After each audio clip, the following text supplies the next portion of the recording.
that insight.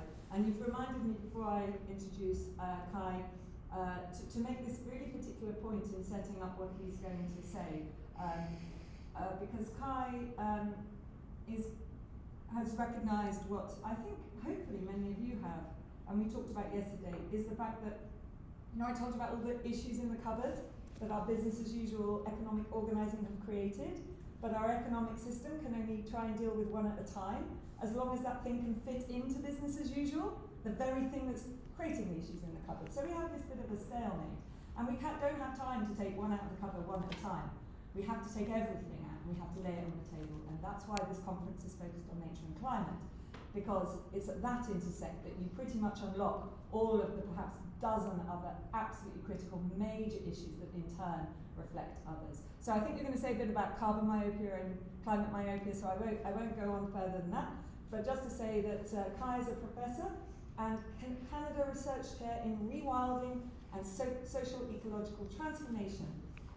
Fantastic title, at the Institute for Resources, Environment and Sustainability at the University of British Columbia. Did you see this session yesterday, by the way, Kai? No, we had our student end of the year student conference. It was Mike Moorcroft, who might even be a colleague of yours because he works on Working Group 2 at IPCC. So anyway, just so you know that. So because actually one of the things that Kai does is the lead author for IPBES Global Assessment, which is the sort of IPCC of nature, as Mike told us yesterday. So there's a really nice, you've got almost the equivalent in the room here, which is fantastic. Kai's an interdisciplinary, problem-oriented, words to our ears, sustainability scientist, trained in ecology, policy and ethics at Princeton and Stanford. And he's really working to understand how social and ecological systems can be transformed to be better and wilder. And also the Fulbright Canada Visiting Chair at the University of California, Santa Barbara. I could go on, but I won't, because we've got the man himself here. So thank you, Kai. Looking forward to it.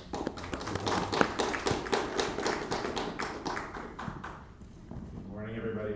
It's great to see you here today. I know I'm sorry to have missed the day yesterday, but I had a chance to enjoy the dinner, which was amazing. So thank you so much. I have titled this Some Provocations, but having had a chance to talk to some of you last night and hearing about your talks and about the themes of the conference, I'm not sure how provocative the first ones are going to be, at least, because already we've brought those points up. So I'm just going to launch right into it. So the four pieces that I'm going to talk about today are the problem, and I'm going to problematize the idea that we need abundant clean energy as a kind of central organizing thought for climate action. That in the solution, that we know what enables action, and then that we know what our roles are in the third piece. And then I'm going to introduce you to an initiative that I started and tell you a little bit about the ways that we are maybe designed for success. But all of those pieces I'm going to problematize as we go through. So you would have seen graphs like this, or at least oriented around this thinking, this dual challenge of the climate emergency and also the ecological crisis. These are not just separate ideas, but rather one and the same. But the prevailing view, I'd argue, in the environmental movement now has become that climate action is environmental action, and that centrally the problem is that we need abundant clean energy. And if you Google search for IPCC, which I took as a stand-in for climate science, climate solutions, then you get graphs like this that represent the idea that the challenge before us is one of changing industry and changing the way it uses the land, right? And moreover, there's also this is the first Google image search hit from when I did this search. So it may not still be up there, but this was the second, representing a real kind of technocratic notion that climate action is technology and industry change, first and foremost. But from the global assessment, we actually know that climate change actually seems to matter most insofar as it fits into a context of interacting drivers of change. It doesn't actually primarily cause most of the issues that we're concerned about in and of them itself. So when we think about climate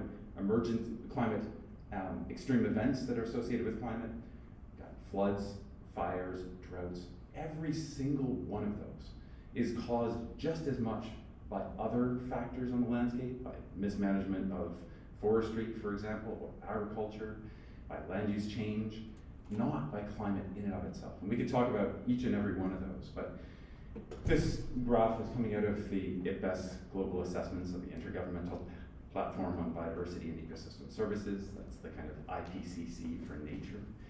And what it shows that when you look at this from a species view, you see that climate change is actually only the third ranked driver of change for species in terrestrial, freshwater, or marine systems.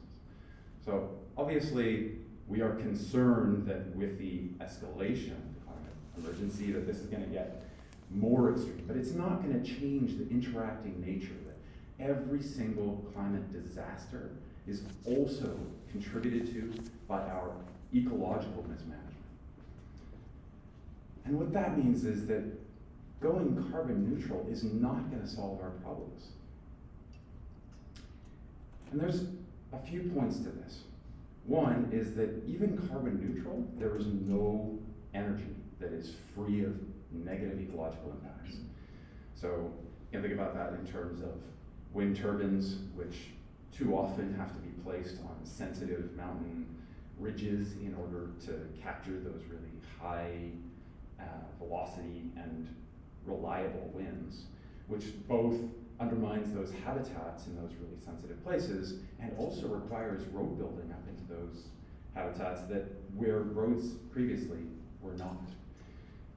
You've got dams which are thought of as being greenhouse gas neutral, but actually in the flooding of those valley bottoms to create the reservoirs, you actually often have quite a bit of greenhouse gas emissions in the form of methane as the vegetation rots in anaerobic environments.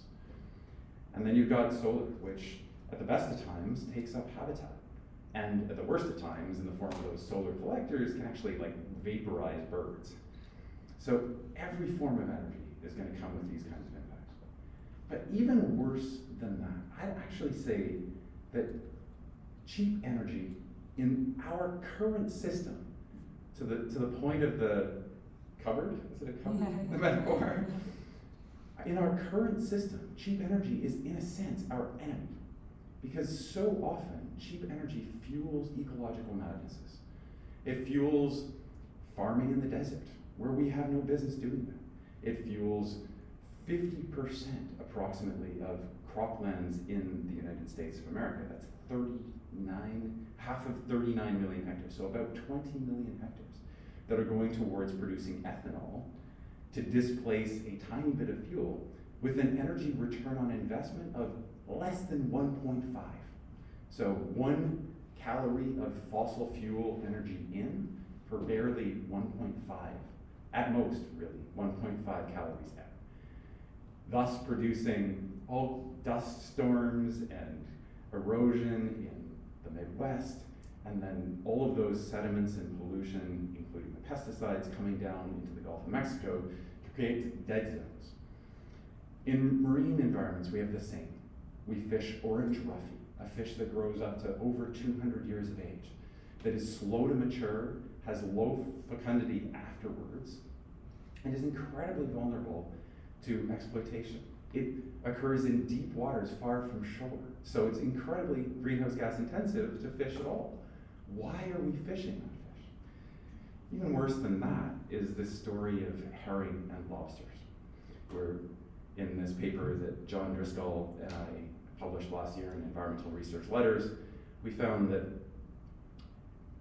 with 3 pounds of bait going in to the main lobster fishery for each pound of lobster coming out, this fishery is not a net producer of food, but rather a massive net drain of key nutrients, including omega-3 fatty acids, vitamin B12, iron, nutrients that many of the billions of people on this planet are deficient in.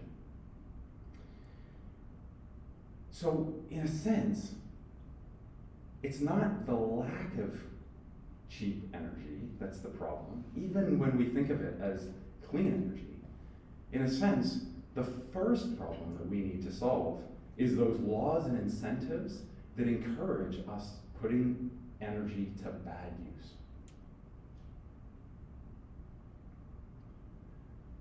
Chapter 2, the solution.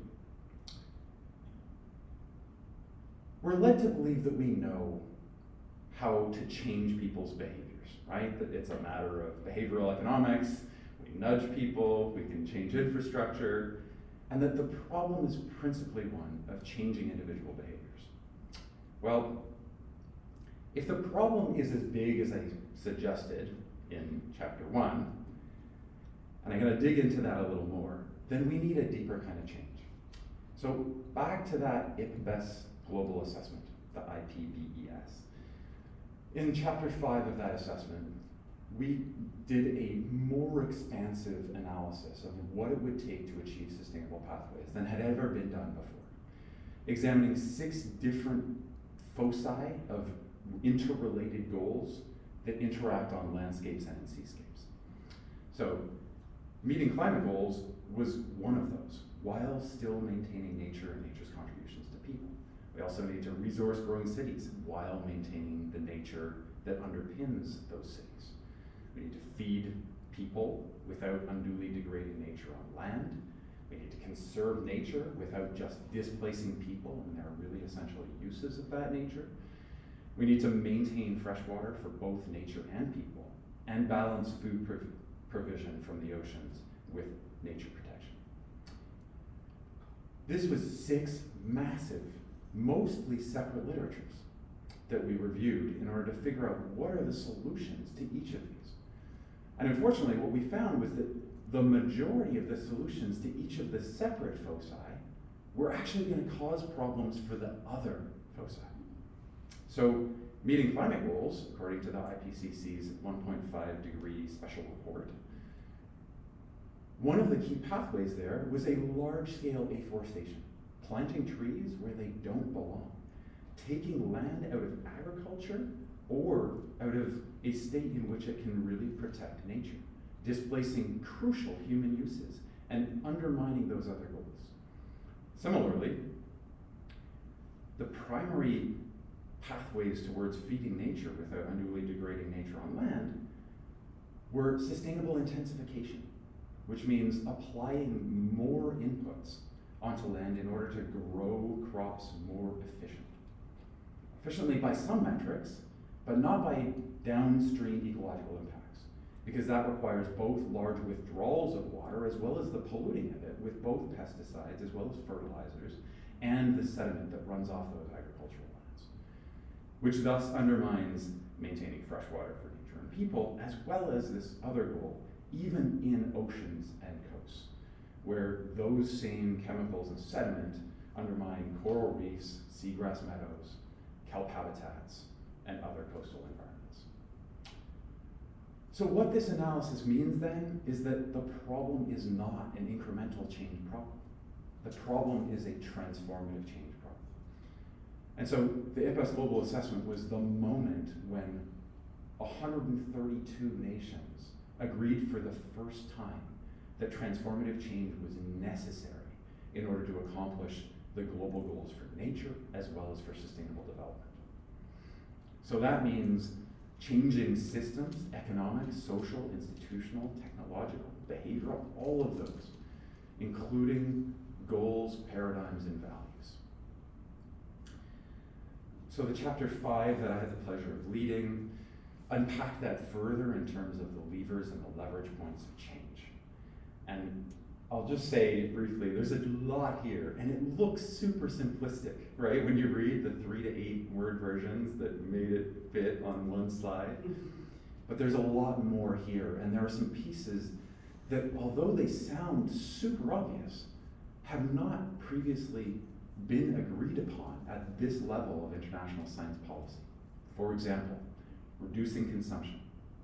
IPCC has never come out to say that. In fact, it's quite the opposite.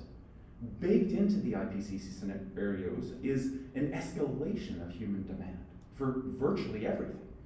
So it's not even questioned in most of these arenas. But here we have an effectively global agreement that these major steps are necessary in order to achieve the goals that were already agreed upon. But then the question is, how do we do that? Do we rely solely upon behavioral economics and other disciplinary ways of changing human action? Well, we do know a lot about what it takes to change people's behavior or practice. From this paper that Howard Leister led in his PhD, also with Terry Satterfield and I, we reviewed 86 different theories of human action.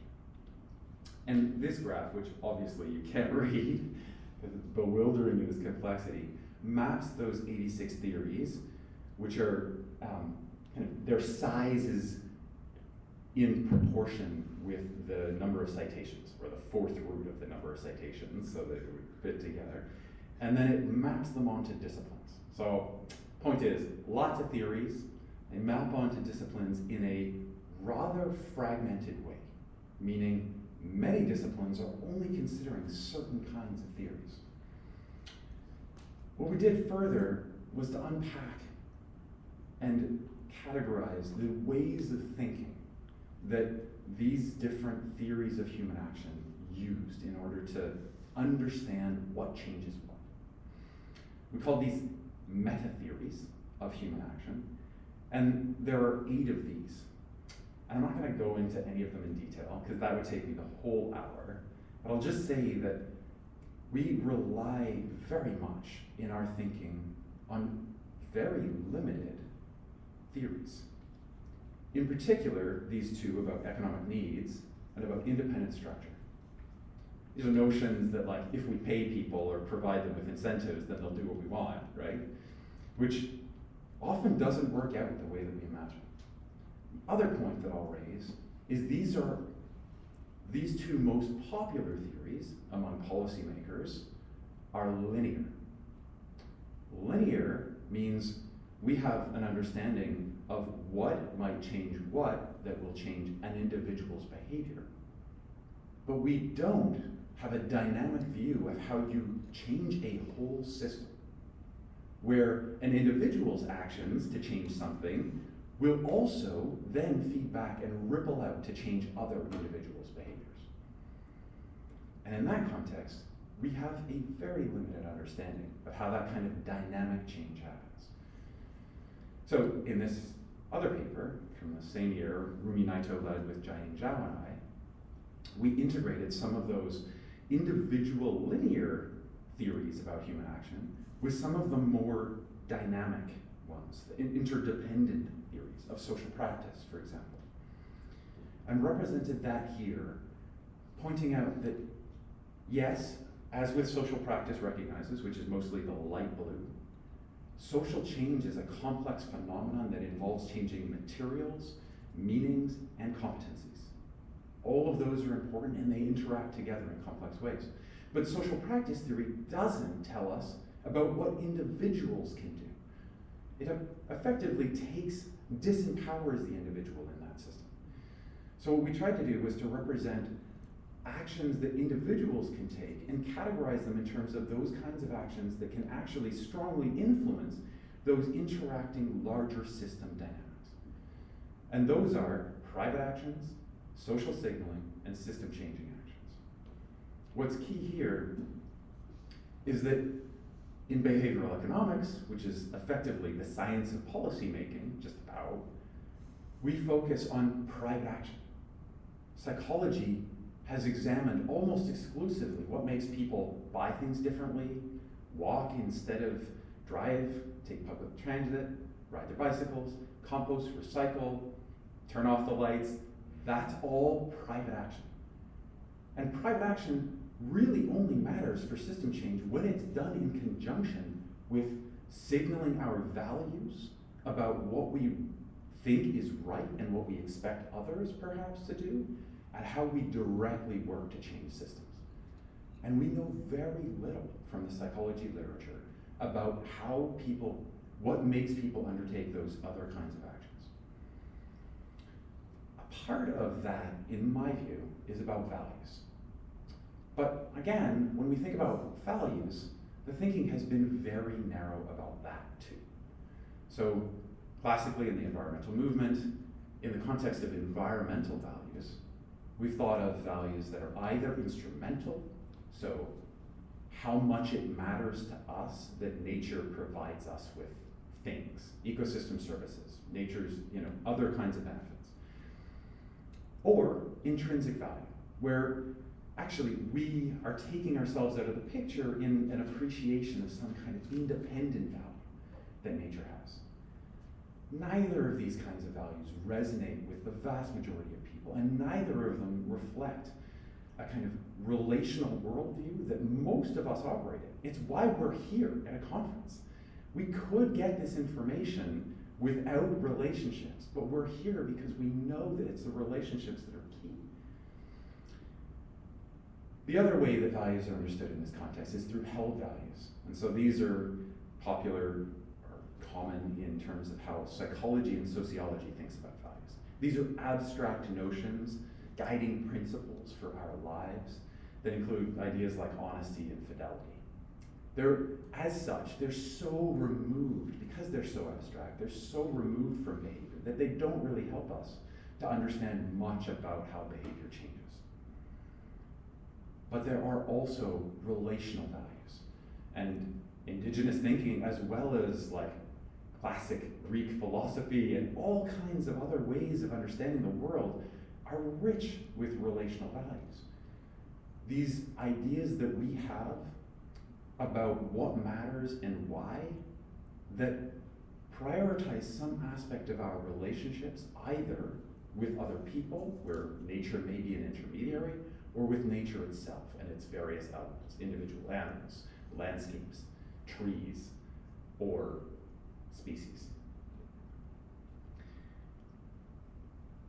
And so, at the intersection of those, I think there's a tremendous opportunity to understand how an enriched understanding of values might enable the kind of action, human action change that we need for transformative change. So now we know, as a result of these papers and other ones that are on their way, that relational values resonate broadly. They explain, in many cases, quite powerfully, behavioral intentions and actions, often more powerfully than the typical tools that we use in the environmental movement, like the new ecological paradigm. And they're different. They're correlated, but not super strongly, actually. So look out also for papers coming from Colton Stevens et al. Colton did his master's with me, and Ruby Naito, who is wrapping up her PhD now with Jiaying Zhao and I apologize for rushing through all this. I hope that you're saving up questions for afterwards. We're now into chapter 3, which is about our role as experts. We think that we know what we need to do, that it's a combination of communicating about the science and about engaging with policymakers and practitioners. Those are the two principal ways that we've been told that we can engage as experts. And I'm going to briefly trace the thinking of that to books like this by Roger Pielke Jr., where he spawned the notion that we should ever intervene in a way that betrayed our biases or values, right? That our only responsible role is to be an honest broker for the science, communicating it as in as sterile a fashion as possible. In a paper about conservation science leadership, we effectively adopted that notion. And you can see this thinking steeped in economics and policy making in the form of fields like ecosystem services, which have fetishized incremental change, and thereby this notion that and additionally, this notion of incremental change, that if we're not contributing to very small changes from the status quo, then we're actually not being realistic or effective in real decision-making circles. So I'd argue that the way that we are thinking about engagement is one that has come out of the 20th century and has not adapted to the 21st century realities, where we are prioritizing the provision of information in a supposedly objective way, where we check at the door our opinions, our values, and our visions for the future, striving only for incremental change. And you can see this in a whole bunch of efforts, some of which I'm actually really proud of. Postdoc helped to launch this wonderful effort of the Natural Capital Project, which is a collaboration of Stanford, the University of Minnesota, Nature Conservancy, and WWF. But while I believe strongly that this kind of work, which is wholly founded upon the provision of information towards marginal change, especially through ecosystem service trade-off analyses and mapping tools, while this work is really important, it's not sufficient. I thought after the global assessment that when I had a chance to present to this the House of Commons Standing Committee on Sustainable Development in our nation's capital, I thought that I finally had that chance to speak directly to decision makers. And I did, but what I realized later was that they weren't actually there for listening. And I explained a little anecdote about that. They were there for photo ops and sound bites that would advance their own political agendas. It was political theater, and I was a pawn in it. So I no longer buy this linear model of change where we provide that information to decision makers who act in the long-term public interest. 3 things have changed over the last, say, 2 decades. The first is that our acceptance of more active engagement in the form of activism and advocacy, not checking, not giving up our efforts to be unbiased as scientists, but adopting that perspective alongside being clear about what we think is the better route and why. We found a complete shift in these opinions. From rejecting activism and advocacy to, in fact, seeing that as an important part of our jobs as experts. I should note that if you're interested in this, you should take a picture of it, because I forgot to include it on the references slide. And then I move on. Sorry, that you couldn't possibly have responded to that. I'll go back to it later. The second is that with the benefit of the social sciences, we've recognized that there is actually no objectivity. We actually cannot physically check our opinions and values and visions at the door when we do science, and so pretending that we're completely objective is a farce and a damaging one. And thus we've got a rise of reflexivity statements or positionality statements where we're clear about what our values are and how that may have affected the nature of our analyses as well as the conclusions that we drew. And then there are provocative trainings, some of which I've had the pleasure to participate in. Danella Meadows thinking about sustainability visioning, where we've also embraced a notion, as with the Earth Leadership Program, which used to be the Leopold Leadership Program, that we should think about how to affect change, not just how we communicate to others who should do that. And broader leadership literatures which embrace values. And so with these developments, we've got a recognition of the crucial importance for science leadership or engagement of being clear about our visions and our values and seeking to own our agency. And then you add in the planetary crisis, and you've got a 21st century engagement, which absolutely provides information and strives to do so in an unbiased way, but is also clear about our subjectivity, about our opinions, values, visions, and seeks to own agency towards transformative, not only incremental change. I see this as a model of scholars as agents of change, or small planet heroes. And you can see the roots of it all around when you look for it. Amanda Vincent, my colleague at UBC, has done amazing things in terms of endangered species and marine ecosystems. In this nation, and also in the US, there have been incredible efforts to rise up in protest of the misuse, suppression, and abuse of science. And then you've got other efforts like Elena Bennett's, who's at McGill, to bring attention to and celebrate these seeds of good Anthropocene. So we've got all these new kinds of ways of engaging, but I'd argue that we need more that are really focused on these three spheres of action towards transformative change. And for me, that was my reason for engaging with CoSphere, which is a community of small planet heroes. And I see that I have used up all of my time in the rest of it. So I'll just say that our purpose is to bring the science into practice effectively in a way that also helps individuals to prioritize what are really meaningful actions towards these futures so that we can unleash those values in action. And I'll just say, as kind of a teaser to my point, I said I was going to problematize each of these. CoSphere is designed for success in the sense that we took all of what we know from behavioral science and system science about sustainability, and we designed strategies for intervention. We've got a whole bunch of initiatives that we have either launched or are launching.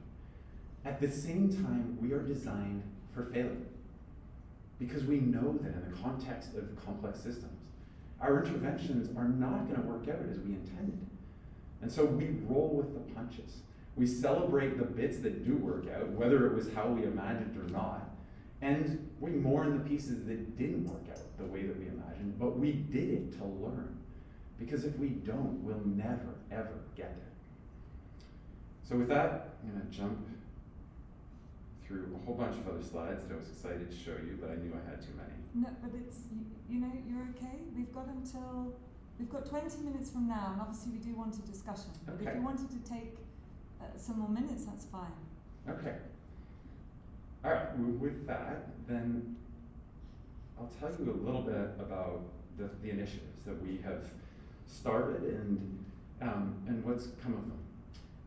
Our first real initiative was Unleash Values, which was an effort to both bring young people into active engagement with transformative change, while also relying upon our many organizational partners in order to amplify their voices, their visions for sustainable futures, and their ideas about how to get there through system change. So we had this cycle of that we imagined for holding these workshops and getting together, equipping these young people to voice their visions and identify some plausible ways to accomplish system change. And then to amplify those voices all at the same moment where people and our partners were looking out for their posts on the Unleash Values hashtag across social media platforms. Now, this effort worked beautifully in some respects, and it flopped in others. It flopped because the social media amplification didn't work out the way we imagined. We did not have a massive presence on social media, and none of the posts went viral. And there's a bunch of reasons for that, and we can talk about them later. It worked better even than we imagined at getting young people excited about addressing the climate crisis in a way that involved continuous learning. We could not have anticipated how well that stoked the fires in young people. Coming out of that, I reflected that I think how we teach needs to change. As an instructor, checked my values at the door, and I expected my students to do the same. I never really engaged with their visions for the future, or asked them to express them in ways that we could celebrate those. And I now see that as like the foundation for teaching about these topics. A second initiative that we are launching next is in conjunction with EarthNet, which is a platform for social organizing for the climate and ecological crisis. They aspire to launch 10 million projects in a networked way, taking ideas and then putting them in contact with resources and people who know how to do those kinds of things, collaborators, in a way that will enable these projects to take off, succeed, and for us to learn from them collectively. It's a great effort. It's like the Facebook for sustainability organizing, except without the creepy ideas and the corporate influence and the reliance upon selling data for the sake of boosting consumption. Experts are not yet on EarthNet, and they've got this problem in a sense that these activists, there's a lot of people talking, and there's not that many people listening and engaging with what's being said. As experts, I see us filling that gap in a way where we can bypass just talking to journalists and engaging with those policymakers who are not in the business of sustainability transformations, and reach out to help those who are really oriented towards those more transformative efforts.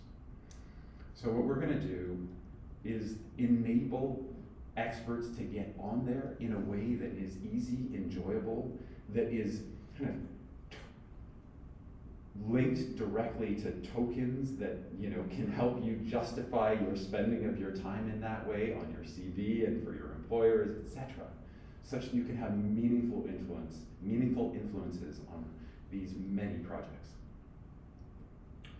Finally, our Offset Reset initiative is in recognition of the fact that carbon offsetting was well intended, but had a whole bunch of negative effects, particularly on landscapes, enabling both greenwashing and also land grabbing.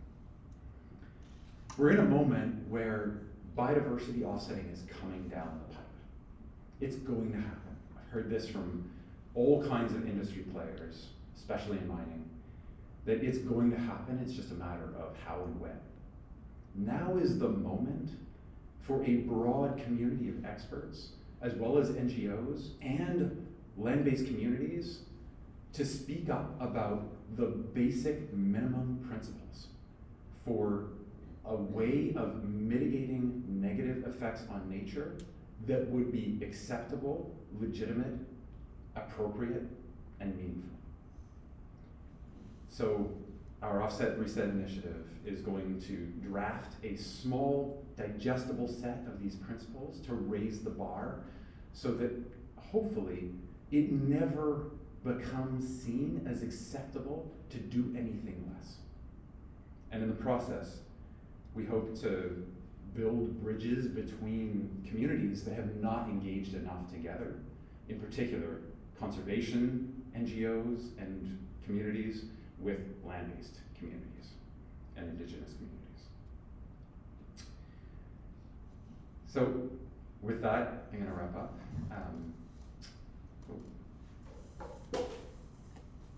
The spacing got messed up.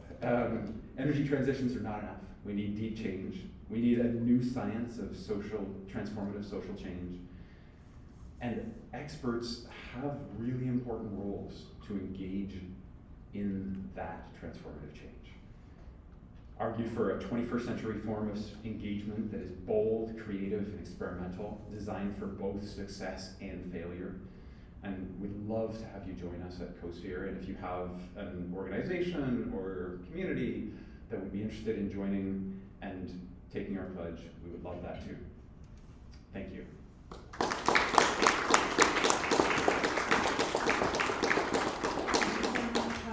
I have to say, as a very long-standing academic troublemaker myself. It's like I have never sat and listened to, almost like I know the journey you've been on. I came into academia because I wanted to change the world. I opened all the cans of the disciplines. I tried to see, followed to the source of the Nile. Yeah, but what's the real lever? But what's the real thing? And consumer behaviour and market, and that's why my pillars are governance, purpose, governance, marketing, leadership, and culture, because you can't distill it into one little box, but that's what academia tries to make you do. So I was absolutely in awe listening to the rigour, the true interdisciplinarity in action, and that role as academics that we play, not in a box, but at the intersect, as I said before, between theory and practice, and constant testing. And that is, I believe, I agree with you, the vision of academia. So, and we're very lucky in this audience because we're not just academics, we have people from, and which is super great, yeah? Exactly. So I can imagine your presentation must have landed so well. So please, comments, you know, this is the moment to draw everything out. Yes, great, okay, so let's start. Yeah. Sure. Hi. Maybe just say who you are, where you're from. My name's Adam. I work for the U.S. Navy. And my question is, so the relational values slide I found fascinating, and this is gonna, I don't mean to sound trite. Is there a way to do, what is a linear way to stimulate relational values, if that's even a meaningful question? Yeah, I'm just trying to find that. There's so many slides, it's ridiculous. In effect, build relationships. It's okay. Yeah. What we found, so one of our studies that I didn't show the slides for, is of the relationship between a variety of different kinds of behaviors and values with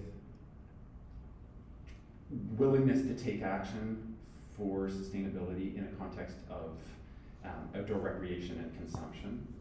And what we found was that relational values were an important predictor for civic actions, but it was incredible how much the kind of participation in non-motorized outdoor recreation was a predictor. And so we see that, like, that's the relationship itself, right? The values, like, as we measured them as like simple statements that people agree to or not, like those are only getting the tip of the iceberg. What really matters is those relationships. And I think that, you know, in a sense what I'm saying is, I don't think it's gonna be as simple as nudging, effectively. On the other hand, you asked about like building relational values. Other work that we've done suggests that the key challenge is not actually to, at least in the short term, to build relational values, because we actually all have really powerful ones of responsibility and care. The challenge is only tapping into those. And that's much easier and more a question of framing. And so we found in a few other papers, one of which I did cite there, Eister et al., that framing about this as a relational problem, you know, putting our actions in the context of their impacts on, say, fish habitat, and in a way that doesn't suggest that it's all somebody else's responsibility, that is really important in terms of invoking people's willingness to act. Thank you. Thank you. Wonderful. So, yeah. Wendy? Yes, thank you. So I'm an academic, so I'm kind of putting it out there. So I look forward to really enjoying the presentation, look forward to reading the references and joining your co-sphere. That's fantastic. I'm going to ask a practical question. So as you mentioned, objectivity is a foundational rule for academia, and it's part of it is to ensure that we state evidence as factually as we can and not get into opinion too much, right? So I'm just wondering, when you write papers now, how do you do that? Do you separate out, do you declare yourself, and how do you handle that in a paper? What if you do that, I would love to read a paper where you have done that as a model for us to think about moving forward, because that's really, to me, that's really exciting, but also transformational in terms of academia and their role. And it's our bread and butter, so I would really love to hear about that. Yeah, that's great, thank you. I tend not to embed my opinions in research papers. So if I'm writing a research paper, I will I will raise possibilities, but not prescribe. And I encourage my students to do the same. I think that's personally, that the research paper plays the role of saying what is known, and that it's not the place for me to express those prescriptions, those like thou shalt, we should, all that stuff. And on the other hand, I think there are lots of other fora where it's important that we go beyond what is known. And I think pretty much any time I open my mouth, like there is such an opportunity. And so what I do in those contexts, either talking with journalists or with policymakers, what I do there is I am explicit about the hat that I'm wearing, right? So I'll say, okay, as a scientist, I'll say, this is my best understanding of what the evidence says. And this is the nature of that evidence, this is how much I think you can trust that. And then, but if you want to know my opinion or how I would interpret that, how I would then go forward and make policy recommendations, well, then I'll put on my hat as a citizen and, as like somebody who is informed by the evidence, but not only giving evidence. And I'll tell you that I think this route makes sense. And I personally think that is the best that we can do, right? That it has the best of both worlds, where on the one hand, we can try to be objective, not unbiased, we'll never be objective, try to be unbiased, and then separate that in terms of a very kind of physical act, right? Of then saying, but I am a person, and I'll step into that too. Great, thank you, and I love the hat, because we can use that in teaching, right? Bring our hats to the room, and so that our students can see us doing that. Yeah. Because facts are important and they're being attacked, as we know, which is so shocking. Anyway, Yeah. Thank you very much. Okay, great. So we'll go to the lady here, and then up to the gentleman at the back, and then yeah. I'm Sunshine Sweatnam, Colorado State University, and great job. Thank Thanks. you so much. It's about being brave, and I talked about that yesterday, and being authentic to self and authentic to your craft, authentic to your academics, and authentic to your patronage on this planet. When I am talking to large groups, I say I'm here to deliver you accurate information, but at the same time, I agree with the opinions, values, and advocacy and the hats, because in multidimensional relations, we are multidimensional beings as human beings. So that's part one. I do a lot of work with the Colorado River Compact, which is a very contentious water compact in the American West. And we researchers at Colorado State University, myself as a social scientist and groundwater experts and snow hydrologists, came as researchers to the practitioner in the southwestern part of our state to say, what do you need? These are the people in charge of water, land management, resources, reservoirs, and their answers surprised the snot out of us. It was social science. They wanted to know how to communicate, how to engage, how to cooperate with one another, each other in a very contentious space. So I just wanted to put that back out in support of what you're sharing with us to say, hey, there's a critical mass and it's happening.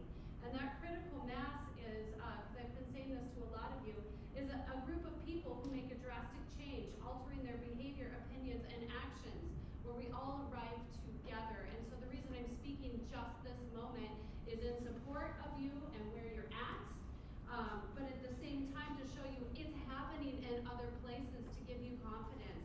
So Thank you so much. Wonderful. Thanks, Sunshine. Thank you. Then at the back. Hello, my name is Tunde. I'm a social scientist also. Could you speak up a little bit or not, just because you're such a long way? Or you can come down here, whichever. Okay, I'll stand up. So, my name is Tunde. I'm a social scientist. I actually wanted to respond in addition to what you said to this question about, as a scientist, how do we address the issue of personal bias and opinion? If you do qualitative studies, there is no way you can avoid putting your own personal bias into your work, especially work that you are passionate about, like the issue of climate change, right? So one method I've used in the past study is to make sure I have multiple researcher, cross-validate my work and also assess it, and also state it in my findings that yes, I bring my personal bias to this work. However, and those comes beyond just our personality, also because of our academic background and the knowledge that we have in this field, right? And so identifying that in our writing, just letting people know, or our students know that, hey, this is where I feel, but I have other people that cross-check what I've done, and we all agree that this is the right findings, and then go with it. So that's what I was saying. Also, I want to say thank you for your presentation. I love it. It's great work. I will see your slides. I think it's Wonderful. Thank you. Thanks Thank very you. much. And one thing before I come over to you, is that it's also worth saying, and I think this is something maybe we need to work collectively on, to the question of even when you're doing quantitative work, we know that that starts from a systems position of bias.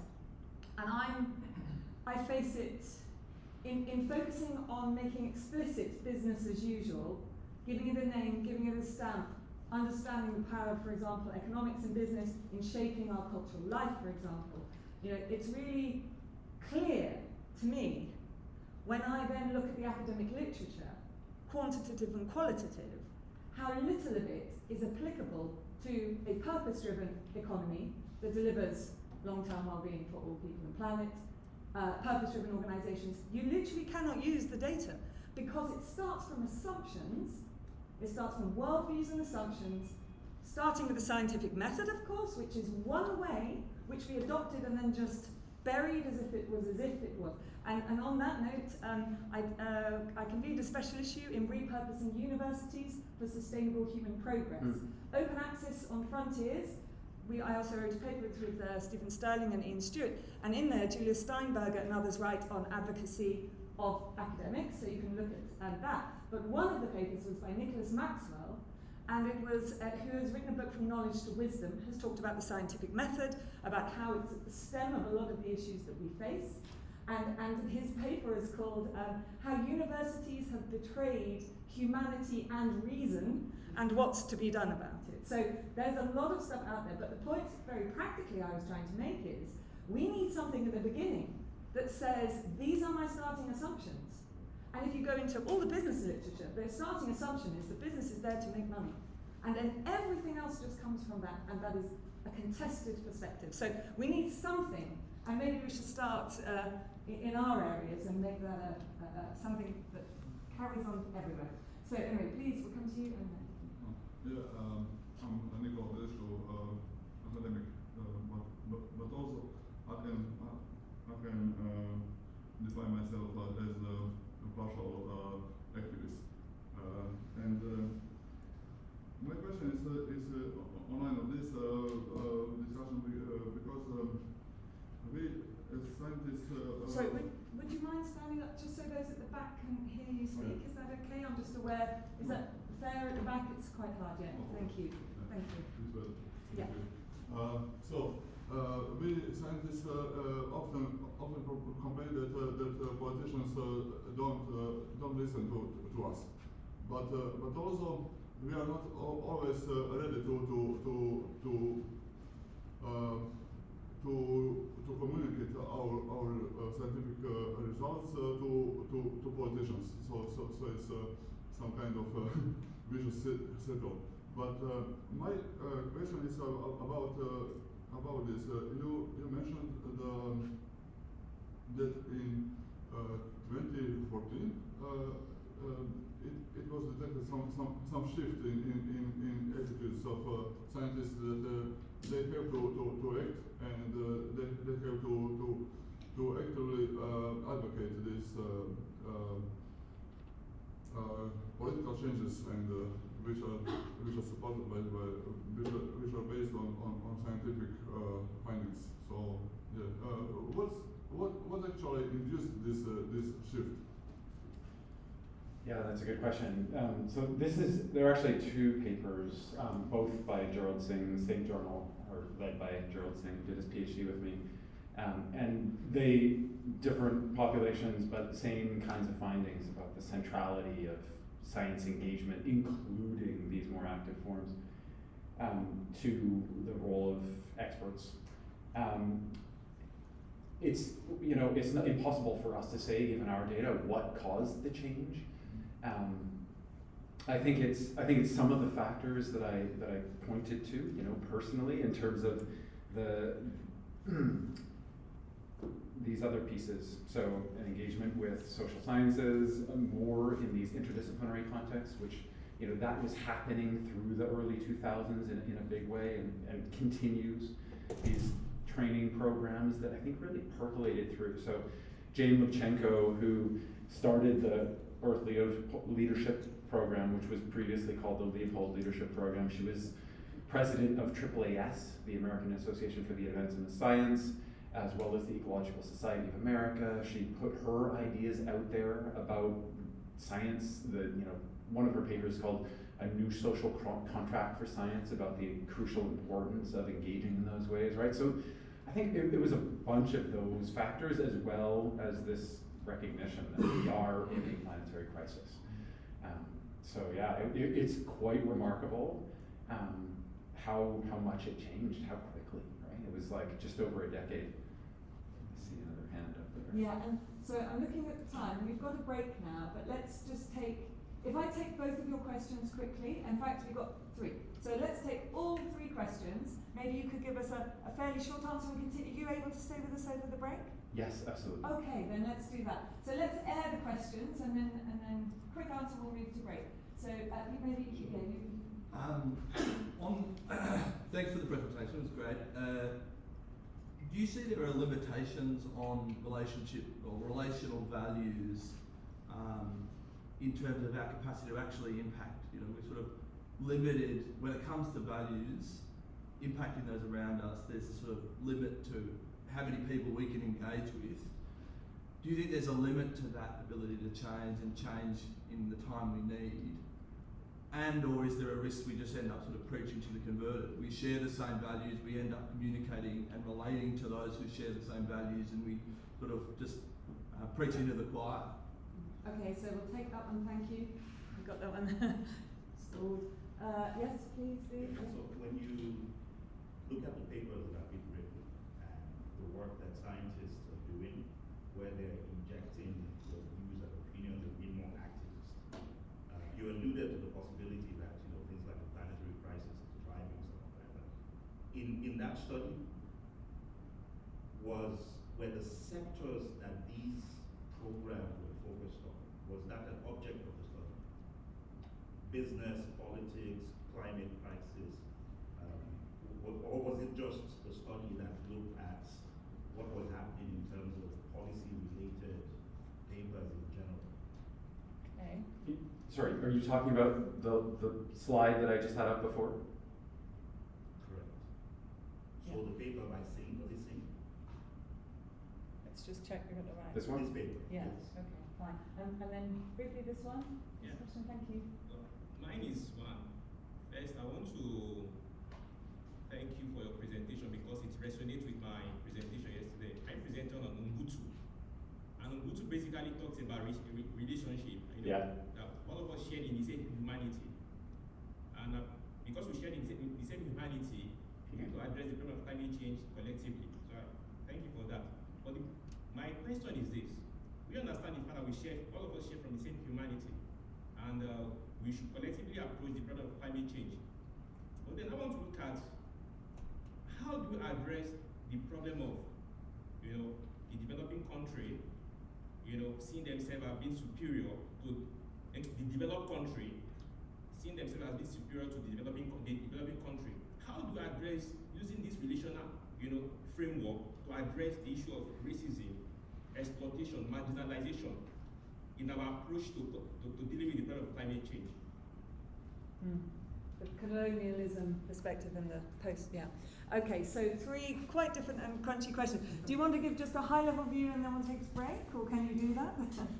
Yeah, I mean, I can't give a view of all 3 of them in a short span.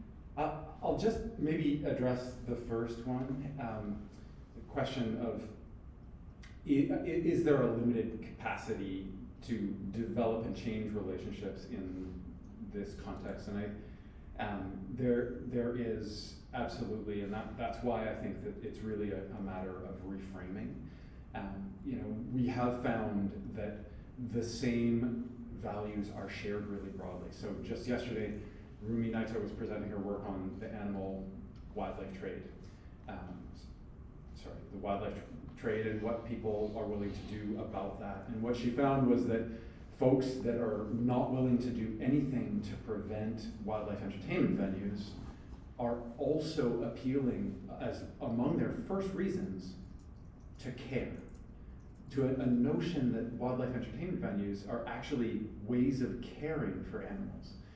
You know, so thus not understanding the supply chain of, you know, how those animals get there. And so we think, without having done this follow-on research, that there are opportunities to reframe, to reach out to those same values that are shared broadly, but in a context that provides the missing information. Now, we'll have to see how well that works, but I think there are opportunities there. Those were also 2 great questions, and the last one was way too big for me to address, so I didn't That's a break tackle question. that one. That's a break one, yeah. We can talk about it in the break. And the other one on this study?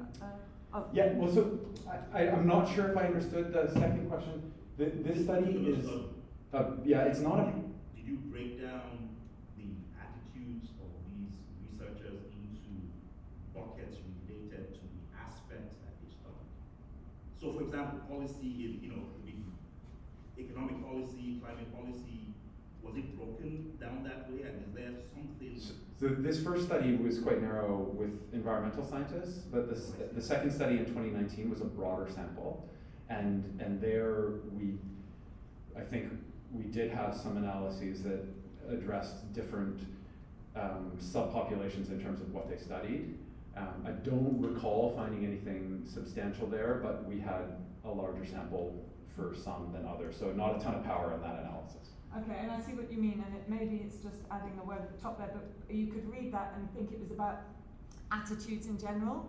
I know you spoke to it, but just as a slide there, it's only that it's from Frontiers in Ecological Environment that you would know that that was about engaging in policy on environmental issues, and I think that was the question, is this about like advocating as a stance in general versus over particular topics maybe? Right, yeah, so the 2019 paper was broader, not just environmental. Just environmental. This one was environmental Yeah, science. perfect. Yeah. That's wonderful. Thank you so much.